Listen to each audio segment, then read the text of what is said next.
अस्सलाम वालेकुम। आप देख रहे हैं डेली बेज और मैं आपका होस्ट मुनीर मेमन एक बार फिर से आपकी खिदमत में हाजिर हूँ। पाकिस्तान में गुज़िश्ता दिनों चीज़ें बड़ी तेज़ी से बदली।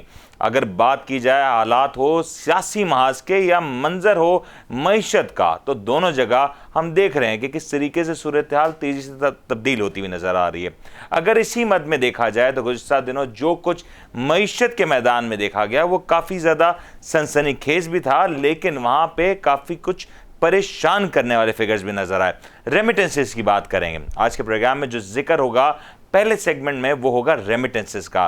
रेमिटेंसेस की सूरत में जो कुछ आज तेजी देखी जा रही है वो काफ़ी ज़्यादा पाकिस्तानियों के लिहाज से पॉजिटिव है। अगर नंबर्स की बात करें तो रेमिटेंसेस का बढ़ना गुज़िश्ता 2 से 3 माह में वो काफ़ी ज़्यादा हौसला अफजा रहा। लेकिन इन सारे नंबर्स के बढ़ने के पीछे आखिर क्या वजूहात थी? इन नंबर्स के बढ़ने की पॉजिटिव साइंस के पीछे कहीं ना कहीं कोई नेगेटिविटी छुपी थी, जो हम आज के प्रोग्राम में डिस्क्लोज करने जाएंगे।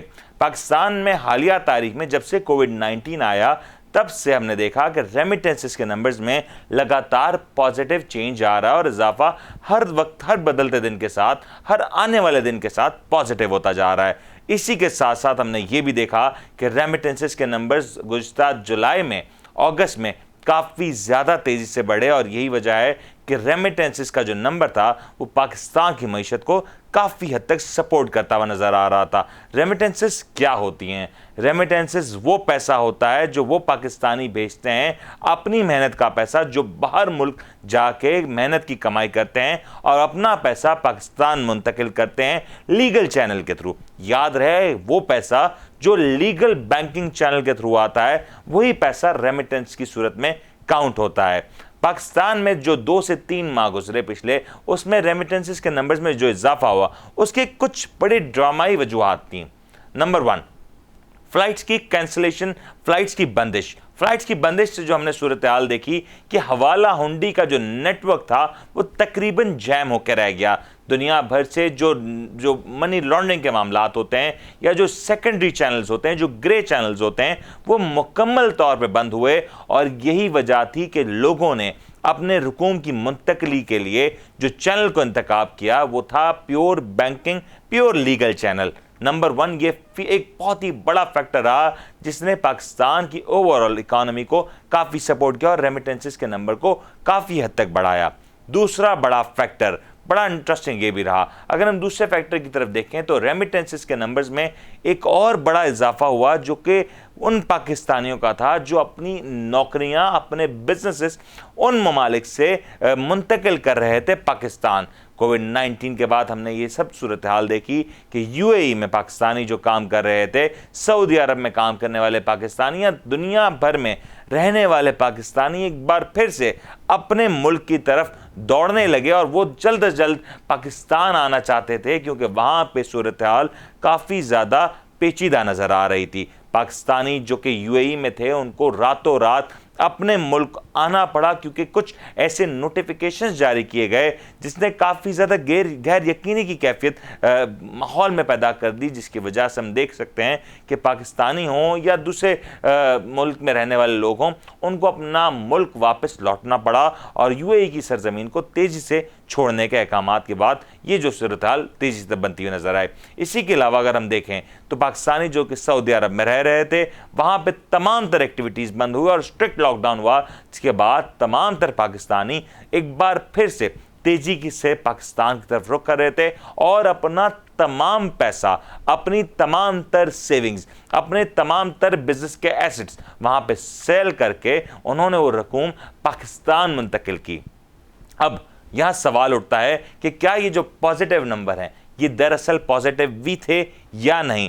क्या ये नंबर्स जो पॉजिटिव दिखाई दे रहे हैं वो कहीं आने वाले दिन के नेगेटिव नंबर्स के लिए निशानदही तो नहीं कर रहे? याद रहे, पाकिस्तान में जो सबसे बड़ी एक्सपोर्ट है वो ह्यूमन रिसोर्स की एक्सपोर्ट है। ह्यूमन रिसोर्स की जो एक्सपोर्ट्स के नंबर्स हम देख रहे हैं वो रेमिटेंस की सूरत में नज़र आते हैं।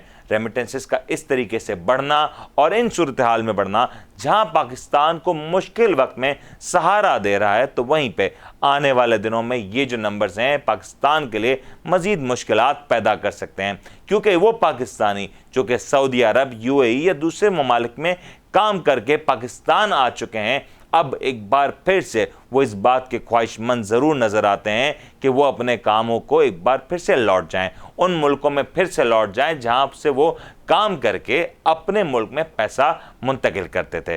ये बहुत बड़ी वजह है। इसी में हम देख रहे हैं कि पाकिस्तानी की जो बहुत बड़ी तादाद है काफ़ी ज़्यादा कीन नज़र आती है एक बार फिर से उन ममालिक की तरफ रुख करने का। आगे चल के गवर्नमेंट के लिए सूरत हाल यकीनी तौर पे पेचीदा होने जा रही है। गवर्नमेंट को अच्छे ताल्लुकात, अच्छे डिप्लोमेटिक ताल्लुकात कायम करने होंगे और इन लेबर फोर्सेस को, इन वर्कर्स को, इन स्किल्ड लेबर्स को एक बार फिर से उन मुल्कों में जाने के लिए फैसिलिटेट करना पड़ेगा, उन मुल्कों से मामलात बेहतर करने पड़ेंगे, ताकि पाकिस्तानी जो कि आज पाकिस्तान में आके अपना जो काम काज के हवाले से परेशान है, वो एक बार फिर से उन ममालिक जा सकें और अपने काम की सूरत हाल को एक बार फिर से रिज्यूम कर सकें। यहाँ पे एक छोटा सा ब्रेक लेते हैं, ब्रेक के बाद आएंगे और नज़र डालेंगे कि इकानमी के फ्रंट पे क्या कुछ हो रहा है।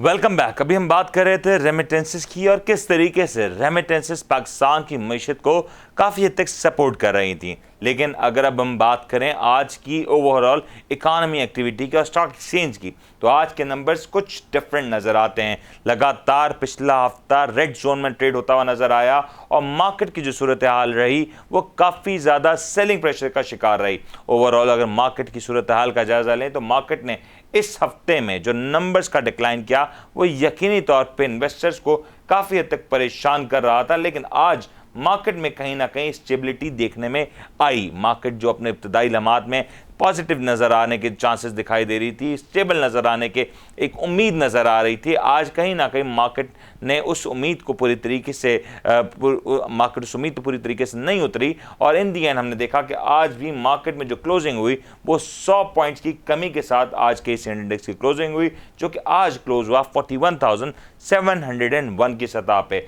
इसके अलावा मार्केट में मजमूई तौर पर 0.23% का नेगेटिव चेंज ऑब्जर्व किया गया, जबकि आज मार्केट ने अपना हाईएस्ट लेवल अटेन किया 42,100 का, जबकि आज ही मार्केट का जो लोएस्ट लेवल रहा वो तकरीबन रहा 41,601 का। मार्केट में आज नंबर्स के लिहाज से अच्छा काम होते हुए देखा गया, जो कि 31 करोड़ से ज़ायद के नंबर्स का शेयर का आज मार्केट ने काम ऑब्जर्व किया। इसके अलावा जो दूसरी सूरत हाल बनती नजर आ रही है कि मार्केट में जो लगातार नेगेटिव प्रेशर बन रहा है उसमें काफ़ी ज़्यादा इम्पैक्ट है ऑयल मार्केटिंग कंपनीज का या ऑयल प्रोडक्शन कंपनीज का, जो कि अक्सर हम देख रहे हैं कि उस तरीके के नंबर्स प्रोड्यूस नहीं कर पाई हैं और रिजल्ट्स के हवाले से भी लोग काफ़ी ज़्यादा अभी पॉजिटिव नज़र नहीं आते। मार्केट ने जो तेज़ी से गेन किया था और जो नंबर्स बहुत तेज़ी से पॉजिटिविटी की तरफ बढ़े थे, क्योंकि अगर आपको याद रहे कि मार्केट ने बहुत ही तेज़ी से 37-38 हज़ार के बैरियर को क्रॉस करते हुए 42,000 तक के लेवल्स को अचीव किया था, लेकिन अब सूरत हाल तब्दील हो रही है। अब अगर हम बात करें तो मार्केट के नंबर्स चेंज हो रहे हैं और काफ़ी ज़्यादा इसमें इम्पैक्ट है ऑयल कंपनीज का। इसके साथ साथ वो सेक्टर जो कि आईटी का सेक्टर काफ़ी मार्केट को सपोर्ट कर रहा था, वो सेक्टर भी अभी उस तरीके से सपोर्ट करता हुआ दिखाई नहीं दे रहा। अगर हम इसके अलावा बात करें कि सबसे आज वॉल्यूम्स के एतबार से कौन टॉप पे रहा, नंबर 1 पे रहा हैस्कॉल, जो कि 21.91 की सतह पे क्लोज हुआ, उसमें 0.88 का पॉजिटिव चेंज रिकॉर्ड किया गया।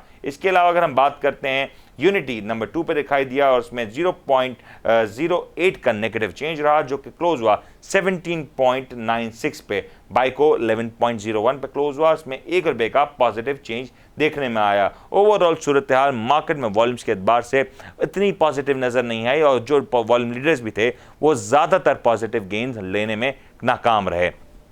सूरत हाल अगर इसी तरीके से कंटिन्यू रहती है तो पाकिस्तान स्टॉक एक्सचेंज में जो इन्वेस्टर्स हैं उनके लिए यकीनी तौर पर मामला काफ़ी हद तक मुश्किल हो जाएंगे। गिरते हुए प्राइसेस, शेयर के प्राइसेस की वजह से इन्वेस्टर्स को यकीनी तौर पर भारी नुकसान हो रहा है और ज़रूरत इस बात की है कि मार्केट को पॉजिटिव न्यूज़ मिले, वो पॉजिटिव रिजल्ट्स आएँ जिससे मार्केट एक बार फिर से आगे की तरफ मूव कर सके। याद रहे कि पाकिस्तान स्टॉक एक्सचेंज हालिया तारीख में काफ़ी अच्छा परफॉर्म करते आई थी और एशिया की बेस्ट परफॉर्मिंग मार्केट्स में भी शामिल हुई, लेकिन जो ये तसलसल रहा वो कहीं ना कहीं ब्रेक होता हुआ नजर आया कुछ 1 से 1.5 हफ्ते के दौरान। अब मार्केट के लिए एक नया चैलेंज है, क्या मार्केट एक बार फिर से अपने उस पॉजिटिव मोमेंटम को गेन कर सकेगी या नहीं? क्या मार्केट के जो नंबर्स हैं आने वाले दिनों में पॉजिटिव हो सकेंगे या नहीं, ये हम आपको ज़रूर बताएंगे आने वाले शो में कि मार्केट को वो कौन सी चीज़ें हैं जो पॉजिटिव कर सकती हैं। फिलहाल आज के लिए इतना ही। अपने होस्ट मनी को इजाज़त दीजिए, अपना बहुत बहुत ख्याल रखिएगा। अल्लाह हाफ़िज़।